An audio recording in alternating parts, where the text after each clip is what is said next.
कसा बंदोबस्त असणार आहे, कसं नियोजन केले? कोल्हापूर जिल्ह्यातील 10 विधानसभा मतदारसंघासाठी आज आता इलेक्शन मटेरियल त्याचबरोबर पोलिंग पार्टी ज्या रवाना झालेल्या आहेत सर्व संबंधित डिस्पॅच सेंटरमधून. जिल्ह्यामध्ये या 10 मतदारसंघासाठी एकूण 3,452 बूथ आहेत. हे संपूर्ण बूथसाठी आणि या निवडणूक बंदोबस्तासाठी 3,300 पोलीस कर्मचारी, 4,000 होमगार्ड, त्याचबरोबर 6 पॅरामिलिटरीच्या कंपनीज, 4 रिझर्व्ह पोलीसच्या कंपनी ज्या प्राप्त झालेल्या आहेत. तर त्याचं नियोजन संपूर्ण जिल्ह्याच्या या निवडणुकीच्या अनुषंगाने करण्यात आलेलं आहे.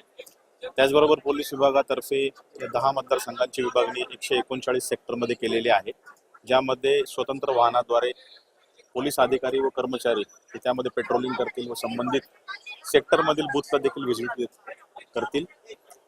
जवळपास आपण बघितलं तर 8,000 पोलीस अधिकारी कर्मचारी या संपूर्ण प्रक्रियेसाठी नियुक्त करण्यात आलेले आहेत. ही निवडणूक अत्यंत शांततेत, निर्भयपणे व निपक्ष वातावरणामध्ये पार पडेल असा मला विश्वास आहे. संवेदनशील मतदान केंद्रावरती कसा बंदोबस्त लावण्यात आला आहे? जिल्ह्यामध्ये निवडणूक आयोगाच्या निकषाप्रमाणे कुठलंही संवेदनशील केंद्र नाही. जे 10 संवेदनशील केंद्र आहेत ते टेक्निकल ग्राउंडवर आहेत.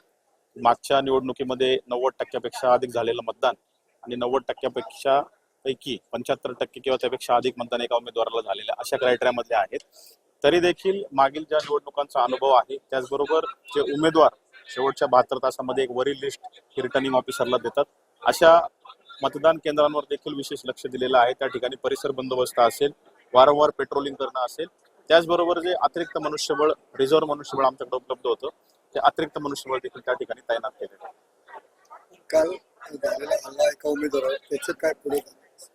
परवा रात्रीच्या सुमारास जी घटना घडली होती त्यामध्ये करवीर मतदारसंघाचे जे उमेदवार आहेत जनसुराज्य पक्षाचे, त्यांच्यावर कळे पोलीस स्टेशन हद्दीमध्ये हल्ला झाल्याची बातमी व माहिती मिळाल्यानंतर त्यांना उपचारासाठी रुग्णालयात दाखल केलेलं होतं. त्यानंतर त्यांच्या जबाबाप्रमाणे कळे पोलीस स्टेशनला गुन्हा देखील दाखल करण्यात आलेला आहे.